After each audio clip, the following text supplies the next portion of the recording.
हरि ओम नमो भगवते वासुदेवाय। श्री ओम नमो भगवते वासुदेवाय। 12वां अध्याय ब्रह्मचर्य और वानप्रस्थ आश्रमों के नियम। नारद जी ने कहा, धर्मराज युधिष्ठिर, गुरुकुल में रहने वाला ब्रह्मचारी तभी गुरु का प्रिय हो सकता है जब वह कठोरता से इंद्रियां संयम का पालन करे और अपने को दास भाव में रखकर गुरु के हित में कार्य करे। प्रातःकाल और सायंकाल गुरु अगन सूर्य और श्रेष्ठ देवताओं की आराधना करे और मौन रहकर एकाग्र मन से गायत्री मंत्र का जाप करते हुए दोनों समयों की संध्या करे। गुरु के आदेश पर अनुशासन में रहते हुए वेदों तथा अन्य धर्मशास्त्रों का अध्ययन करे। अध्ययन के प्रारंभ और अंत में गुरु के चरणों में शीश झुकाए। शुद्ध अध्ययन करे। शुद्ध वस्त्र, जनेऊ, चोटी, मृगचर्म, जटा, दंड, कमंडल तथा कुश हाथ में लेकर प्रातःकाल और सायंकाल भिक्षा मांगकर लाए और गुरु के चरणों में अर्पित कर दे। उनके कहने पर ही भोजन करे, अन्यथा प्रवास करे। अपने शील की रक्षा करे, अल्पाहार ले और अपने कामों को चतुराई से पूरा करे। स्त्रियों के साथ आवश्यकता के अनुसार ही व्यवहार करे। उनकी चर्चा से दूर रहे, उनके साथ कम से कम संपर्क रखे। एकांत में उनके साथ ना रहे। जय शील गुण ग्रस्त और सन्यासी दोनों के लिए है।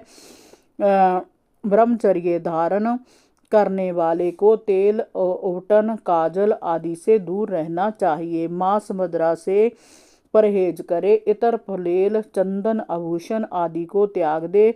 अपना अधिकांश समय गुरु सेवा और अध्ययन में ही लगाए। सामर्थ्य के अनुसार गुरु दक्षिणा अवश्य दे। अध्ययन समाप्ति पर उनकी आज्ञा से ही गृहस्थाश्रम में प्रवेश करे। इस प्रकार आचरण करने वाला ब्रह्मचारी वानप्रस्थ, संन्यास और गृहस्थाश्रम में रहते हुए परब्रह्म तत्व का अनुभव प्राप्त कर लेता है।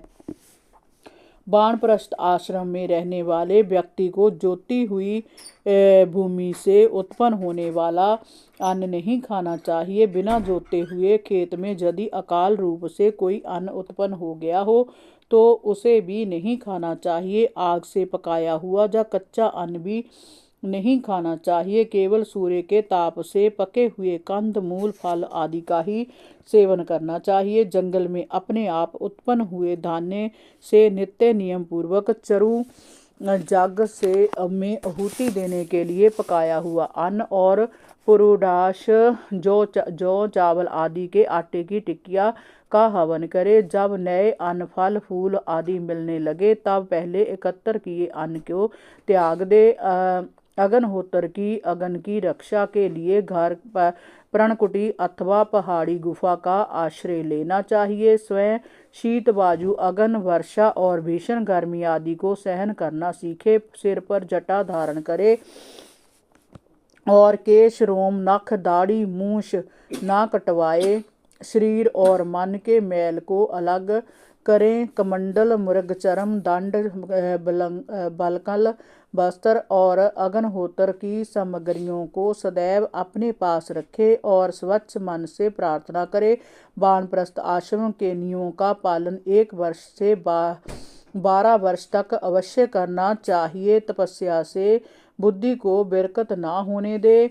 वानप्रस्थी व्यक्ति का शरीर यदि रोगग्रस्त हो जाए अथवा बुढ़ापा शरीर को जर्जर और अशक्त कर दे और उसे अपने नियमों का पालन करने में कठिनाई अनुभव होने लगे तो उसे उपवास आदि व्रत करने चाहिए। उपवास से पूर्व हवन की गई अग्नियों को उसे अपनी आत्मा में लीन कर लेना चाहिए। मैं और मेरेपन का पूरी तरह परित्याग कर दे और मन को परमात्म भाव में लीन कर दे। जिसमें अपने इंद्रियों को वश में कर लिया है वह अपने शरीर की तन्मात्राओं, रूप, रस, गंध, स्पर्श और शब्द को उन्हीं इंद्रियों और पंचभूतों में लीन कर दे जो उनके आश्रय है। अपनी वाणी को अग्नि में कला, कौशल, को इंद्र में गति को काल रूप, विष्णु में रति और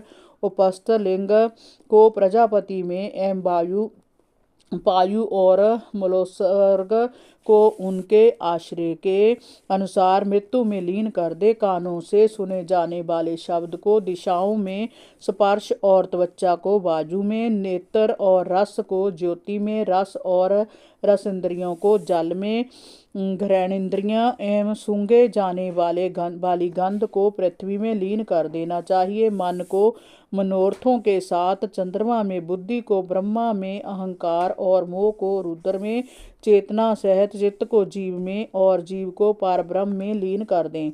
इस प्रकार पृथ्वी को जल में, जल को अगन में, अगन को बाजू में, बाजू को आकाश में, आकाश को अहंकार में, अहंकार को महत्व में, महत्व को अव्यक्त में और अव्यक्त को अविनाशी परमात्मा में लय कर दें। इस प्रकार परमात्मा के रूप में शेष जो चैतन्य आत्मा है वह मैं हूँ ऐसा जानकर अद्वितीय भाव में स्थित हो जाना चाहिए। यही वानप्रस्थ आश्रम का धर्म है।